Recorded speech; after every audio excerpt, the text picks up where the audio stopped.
When Athaliah, the mother of Ahaziah, saw that her son was dead, she proceeded to destroy the whole royal family. But Jehosheba, the daughter of King Jehoram and sister of Ahaziah, took Joash, son of Ahaziah, and stole him away from among the royal princes who were about to be murdered. She put him and his nurse in a bedroom to hide him from Athaliah, so he was not killed. He remained hidden with his nurse at the temple of the Lord for 6 years, while Athaliah ruled the land. In the 7th year, Jehoiada sent for the commanders of units of 100, the Carites and the guards, and had them brought to him at the temple of the Lord. He made a covenant with them and put them under oath at the temple of the Lord. Then he showed them the king's son. He commanded them, saying, "This is what you are to do. You who are in the 3 companies that are going on duty on the Sabbath, a third of you guarding the royal palace, a third at the Sur Gate, and a third at the gate behind the guard who take turns guarding the temple. And you who are in the other 2 companies that normally go off Sabbath duty are all to guard the temple for the king. Station yourselves around the king, each of you with weapon in hand. Anyone who approaches your ranks is to be put to death. Stay close to the king wherever he goes." The commanders of units of 100 did just as Jehoiada the priest ordered. Each one took his men, those who were going on duty on the Sabbath, and those who were going off duty, and came to Jehoiada the priest.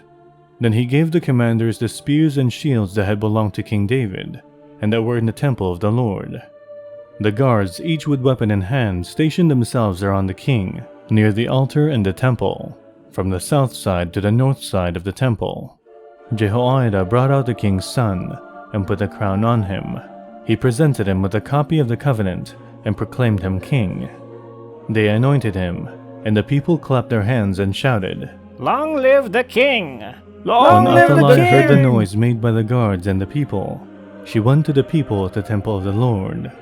She looked, and there was the king standing by the pillar, as the custom was. The officers and the trumpeters were beside the king, and all the people of the land were rejoicing and blowing trumpets. Then Athaliah tore her robes and called out, "Treason! Treason!"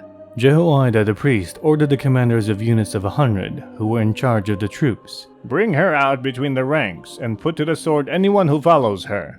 For the priest had said, "She must not be put to death in the temple of the Lord." So they seized her as she reached the place where the horses entered the palace grounds, and there she was put to death. Jehoiada then made a covenant between the Lord and the king and the people, that they would be the Lord's people. He also made a covenant between the king and the people. All the people of the land went to the temple of Baal and tore it down. They smashed the altars and idols to pieces, and killed Matan the priest of Baal in front of the altars. Then Jehoiada the priest posted guards at the temple of the Lord.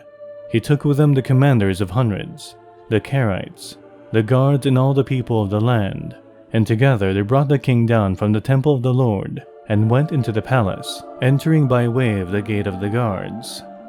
The king then took his place on the royal throne. All the people of the land rejoiced, and the city was calm, because Athaliah had been slain with a sword at the palace. Joash was 7 years old when he began to reign.